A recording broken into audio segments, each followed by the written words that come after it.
I'm Danny. And I'm Brandon. And welcome to our channel. Today we wanted to take a minute and discuss two different deals that we had into place this week that we lost out on. And we just kind of wanted to go through the numbers with you and just kind of lay it all out. So I'm going to let Brandon take over on the numbers because I'm not the numbers girl.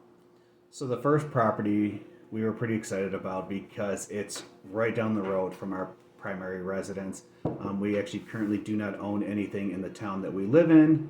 The 5 properties that we own are about, 15 miles from us, and then another one's about 20 miles from us. We own 5 in one in Alma, and then 1 in Ithaca. So to get one in Breckenridge would have been pretty exciting. We went and did a walkthrough, and it needed pretty extensive rehab. Based on it needed all new flooring. One of the bedrooms had an extra bathroom in it. It looked like how would you describe like a it? handicap. It likely was put in for like handicap accessibility for someone maybe. But like with carpet in the room still, it was very odd to have a shower in a room with carpet. So it had a full bathroom, and then just one of the like bedrooms the it had over. a handicap accessible bathroom. Mm-hmm. So I didn't feel comfortable putting an offer in on it based on the rehab that it needed. So I had to wait about 5 days for my contractor to meet me over there, and we did a walkthrough. We estimated the rehab at about 40 to 45K. We would have had to replace flooring all throughout. Paint, drywall. Yep, extensive paint. We would have to add drywall to certain rooms that had wooden. What do you call that? Like the panel, like old school paneling. Wooden paneling. Replace the garage door. Bathroom needed a full gut. The subfloor was even rotted underneath in some parts, so that was a pretty hefty expense coming into play. And then the back of it had what looked like was supposed to be intended to be a sunroom that was never finished, so that would have been a complete tear down. So we put our offer in at where we felt comfortable at $55,000. I want to say the listing was $65,000. Our offer was pretty competitive, but the listing agent got back with us and then informed us that someone else came in with a cash offer, no inspection contingencies. At no point do I ever think that I would waive my inspection contingency. We have looked at several houses. I'm getting pretty good at understanding what needs to be repaired and even at estimating the repairs.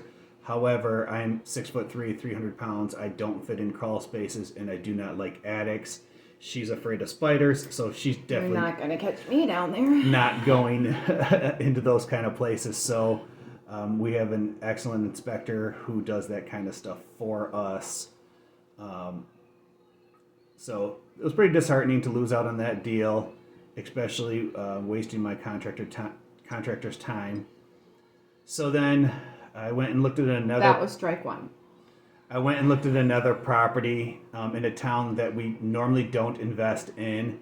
However, the market around here is pretty dry, so we figured we would, go out of our comfort zone. The property had a pretty awkward layout.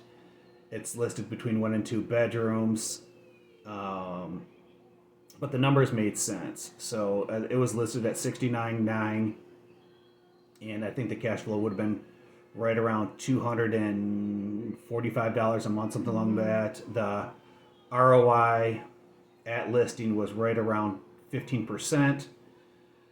We went in at $5K over asking because I think the property may have actually been under listed. Oh, it was in good shape. It was turnkey. It didn't, maybe a couple grand just to fix a few things here and there. It had a 1-car garage, 700 square feet. I believe it would have rented for right around $950. So we went in at $75K, $1,500 over asking. Heard back from the listing agent last night. He kind of laid out the scenario of the different offers. He really wanted to push our offer because we use a conventional 25% down. where obviously we know that cash is king, and then after that it's a conventional loan because you're most likely to close versus an FHA, a VA, or a rural development. He informed me one of the offers had seller concessions and other things like that, and when you have a multiple offer situation, you're not going to be able to get concessions. So we told him last night that we would increase our offer to 77,000, and then he wanted us to waive our inspection contingency, and that is not something I am willing to do. Mm-hmm. I don't think I ever will do it because we had one house that we thought was in perfect condition, and we found asbestos in the attic, which cost $12,000 to have it mitigated. So it was pretty disheartening. Found out this morning that the agent reached out to us. They went with another offer that was only 3% down, but they waived the inspection contingency, and I think they went up to maybe 80,000. So the seller wasn't in a huge hurry to sell the property, so he's willing to wait and see if they can get financing. And if it falls through, will be essentially the backup plan. So with the market being dry, the fact that we wrote 2 offers this week and lost on both of them is pretty much a bummer. As Danny would say, that's strike 2. However, we try to remain optimistic. I mean, there's always the next deal. It's just we've sat for quite a while. It seems like we haven't really had. I mean, how long has it been since our last house? March? Yeah. February, March. So we were pretty actively buying every couple of months. So to kind of have this long of a pause isn't normal for us. Not that it's a bad thing. It's just different for us. So we are kind of chomping at the bit, especially him over here. Well, and we had a plan that we wanted to buy 4 houses this year. We bought 4 last year. We bought 2 so far this year, and we wanted to buy 2 more this year, and kind of continue that pace. Until obviously our cash flow increases and then we're able to buy more per year. We have expanded our buying range. We used to be, 20 miles from our house. Mm-hmm. Now we're roughly about 35, basically anything that's within an hour drive distance because we self-manage all of our own properties. So that has to be realistic for us to be able to get to them. So with him living or working on one side of the county, and like towards Saginaw, and then me living, or good Lord, working like Elma that way, like we have a little bit broader of a range that we're more willing to look at now than we were when we started. So that's been helpful. But still, like he said, the houses are hard to come by right now. So, and as we continue to venture out and I focus more on my real estate license, I'm sure we will fall into more off-market deals. But as of right now, with me working a W-2 job, a part-time W-2 job, using my real estate license for myself and other clients, the mentorship program is going very well. We're now trying to spend more time creating content for our YouTube channel, Instagram, and Facebook. Just extremely busy to be cold calling off-market deals or to knocking on doors. So that right now is just something I'm not interested in. We'll get there eventually once I have more time. But right now our focus, or at least I should say my focus, is making as much money as possible so that way we have funds to invest.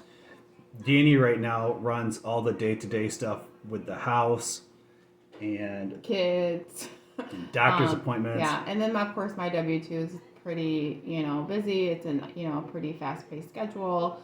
School's going to be starting soon. Plus I help, manage all of the properties, and so text, everything coming in from the tenants. So, I mean, where we're sitting right now, I mean, it's good. It's comfortable. We'll never stop looking for the next deal. That's for sure. So if you guys have any comments, questions, anything you think that we could do better, please let us know.